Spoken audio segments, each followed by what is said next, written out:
Assalamualaikum warahmatullahi wabarakatuh. Halo Sobat Tani semuanya dimanapun Anda berada. Jumpa lagi dengan channel kami Subur Makmur Tani, channel yang membahas tentang cara merawat tanaman padi dari awal sampai akhir sehingga bisa memperoleh hasil panen yang melimpah. Terima kasih kami ucapkan pada Sobat Tani semua yang masih setia menyimak video-video dari kami. Semoga Sobat Tani semua dalam keadaan sehat walafiat, selalu dalam lindungan Allah Subhanahu wa Ta'ala. Pada episode kali ini, usia tanaman padi Inpari 32 HDB merek Kuda Ronggolawe dari PT Petrokimia Kayaku berusia 37 hari setelah tanam. Sobat Tani, pada MT2 ini di tengah keterbatasan air, alhamdulillah pertumbuhan tanaman padi Inpari 32 HDB kami masih bisa tumbuh subur disertai banyak anakan. Rumpun-rumpunnya pun sudah mulai rapat. Dalam istilah bahasa Jawa, tanaman padi kami sedang memasuki masa mapak anak. Masa di mana anakan tanaman padi akan mengalami proses pemanjangan dan pembesaran batang menyamai indukan. Sobat Tani, ada perbedaan tanaman padi pada MT1 dan MT2. Pada MT1, tanaman padi memasuki masa mapak anak di usia 42 hari setelah tanam. Kemudian di usia 45 hari setelah tanam, tanaman padi memasuki masa primordial. Dan di usia 50 hari setelah tanam, tanaman padi memasuki masa bunting muda.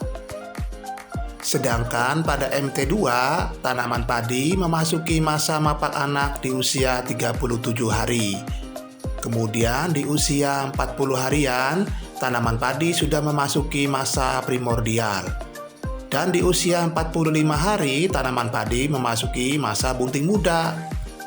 Tentu ini karena pengaruh cuaca Sobat Tani.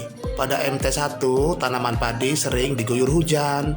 Sedangkan pada MT2 kali ini sudah 1 bulan lebih, hujan juga tidak turun.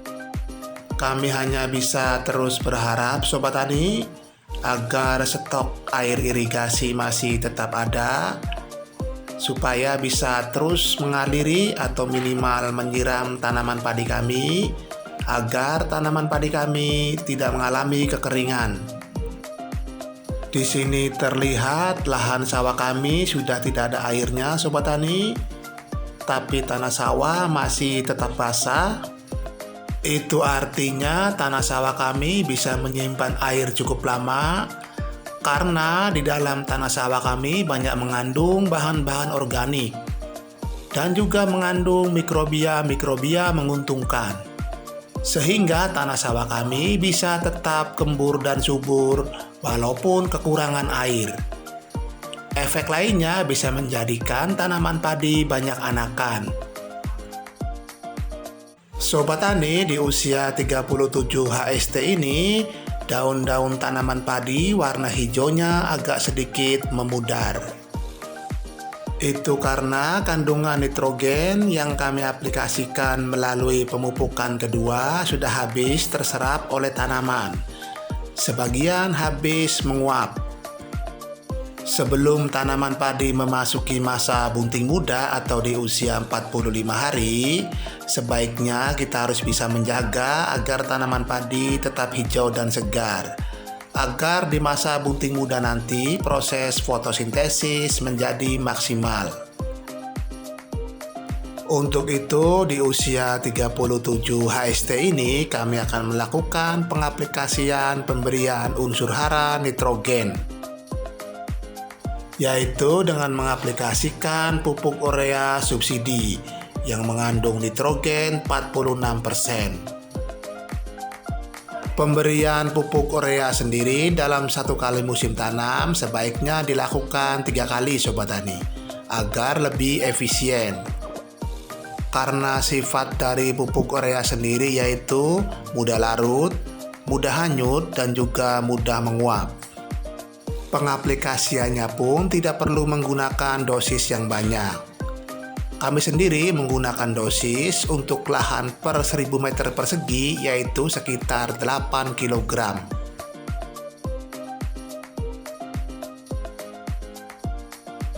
Ini pupuk urea subsidi Sobat Tani, warnanya pink. Kami hanya menggunakan pupuk subsidi Sobat Tani karena harganya yang terjangkau. Walaupun akhir-akhir ini keberadaannya makin langka,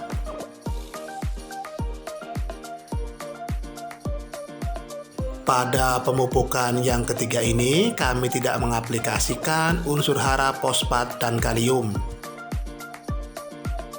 Kebutuhan unsur hara, fosfat, dan kalium sendiri sudah kami penuhi.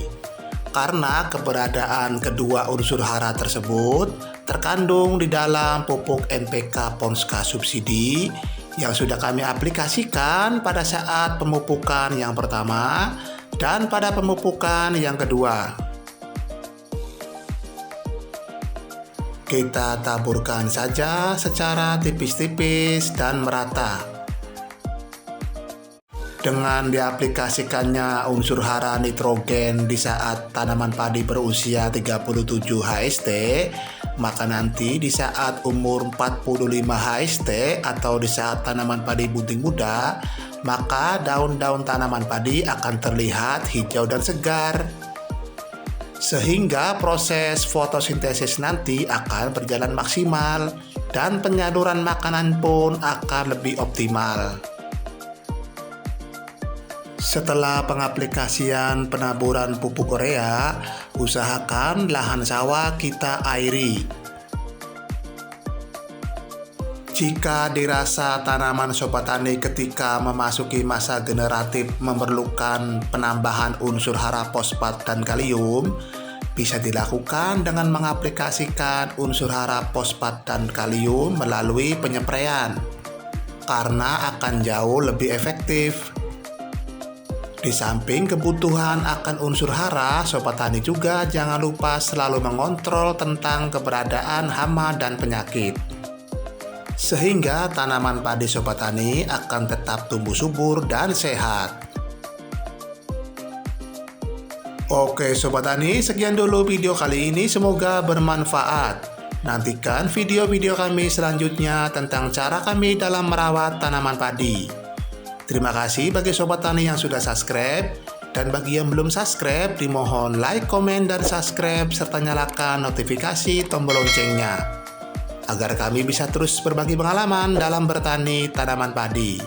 Sekian, terima kasih. Wassalamualaikum warahmatullahi wabarakatuh.